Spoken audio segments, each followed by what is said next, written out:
Hello everybody, JTBear here again inside my greenhouse.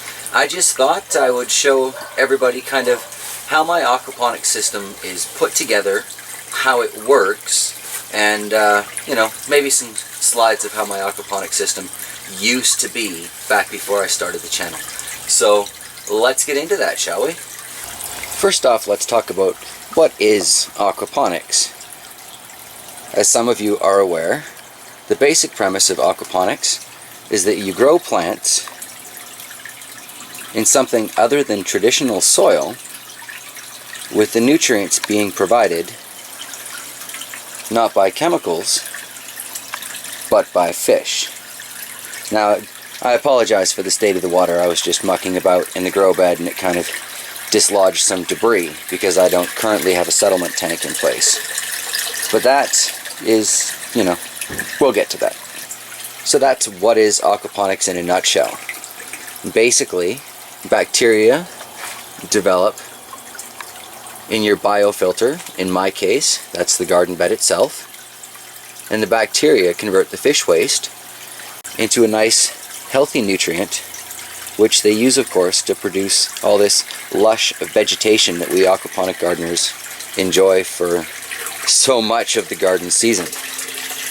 My aquaponic garden right now, consisting of my main fish tank here, which was a recycling bin, unused, converted with an overflow.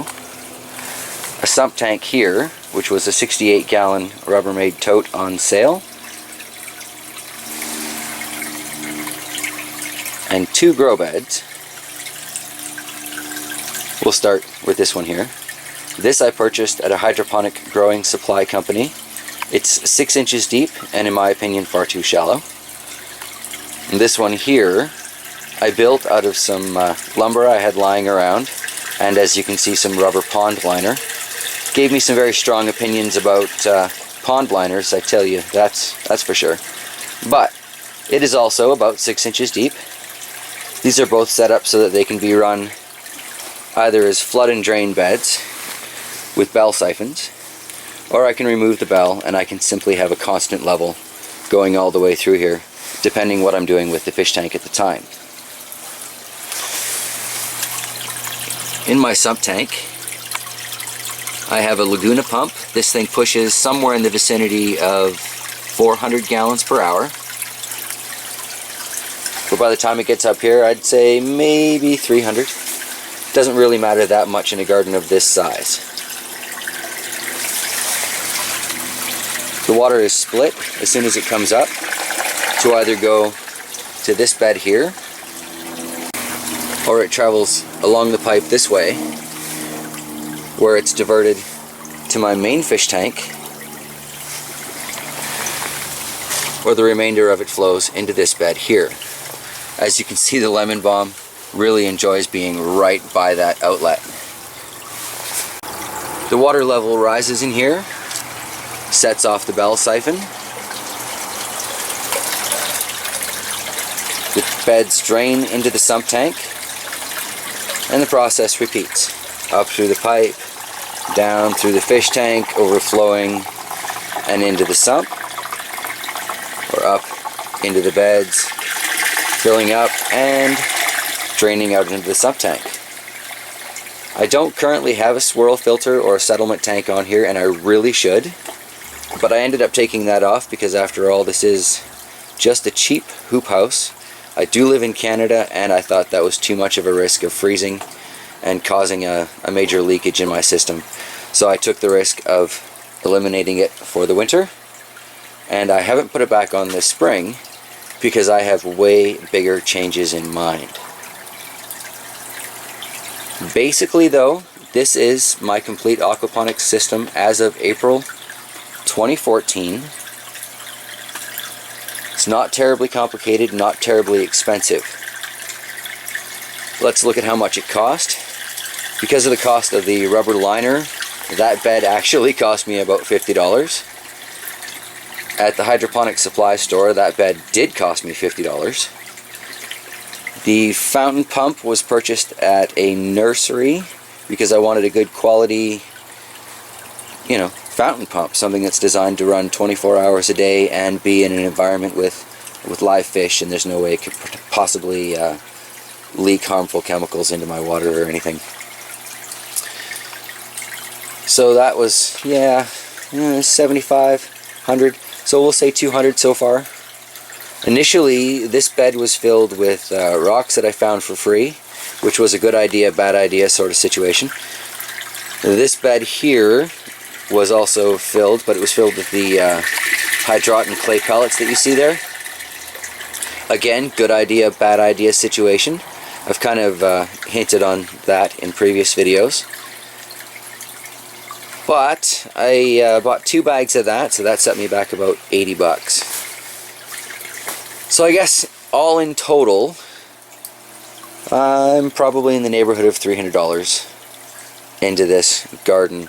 I can honestly tell you though, for the amount of fresh herbs that I've gotten and the amount of veg that's coming out of here and just the experience that I've had with it, as hobbies go, that is so worth it.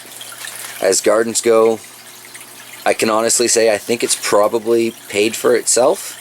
As ridiculous as that sounds, if you think about the price of organic fruits and vegetables, and the fact that this stuff's even better because I can't use even an organic pesticide, it'll kill my fish. So I just have to use a little technology and a little bit of nature. But the way I see it, I'm getting some way healthier herbs and fruits and vegetables and stuff. So I'm very happy with my investment so far. And I just use it to make more and more plants and add to my garden that way too. I mean, look how well those cuttings are doing. That's fabulous. Anyway, so that is a look at how my aquaponics system is right now. If you have any questions, if I missed anything, put it in the comments below. And now let's go take a look at some slides from how my aquaponics system was before I started the YouTube channel. And you can see really just how basic one of these systems can be. Let's go check it out. Okay, so this is basically just a quick look at what the garden used to be like before I had an aquaponic system. As you can see, there are weeds everywhere. I mean, sure, I got some pumpkin, I got some corn, and of course the grapes, but it wasn't a very productive garden. It was very much a disappointment. Alright, so what we've got here, this is the second greenhouse built in the backyard there. Not an incredibly beautiful thing, but one of my favorites. Yeah, okay, so I'm going to get in trouble for this one, but that's a picture of Shocks taking a picture of me while I was still being really camera shy. I bet you don't believe me, but it's true. Okay, so I'm going to take a little bit longer with this shot here. This is an example of just what I mean when I say aquaponics can be ridiculously easy. See that same old Tupperware jug? See those same old Folgers cans? My fish were living in that Rubbermaid tote in the bottom. I had a little aquarium pond or a little aquarium tank pump on the side there, just recirculating the water, recirculating it, trying to keep things alive because I had no idea how well things were going to work. And these plants here were watered by the jug, and this white bin here was my first test at a bell siphon over in the corner there. It was otherwise kind of a floating bed. But yeah, you don't even necessarily need a fountain pump. This next slide here is kind of an expansion on that. What I had, and you can just barely see it, is there's that red tube in the middle, and all of these Folgers cans had little airline drains, so I'd water them from my Tupperware jug. They'd drain into the red tube that would drain into the blue bucket here in the corner. If you look carefully, you can see it.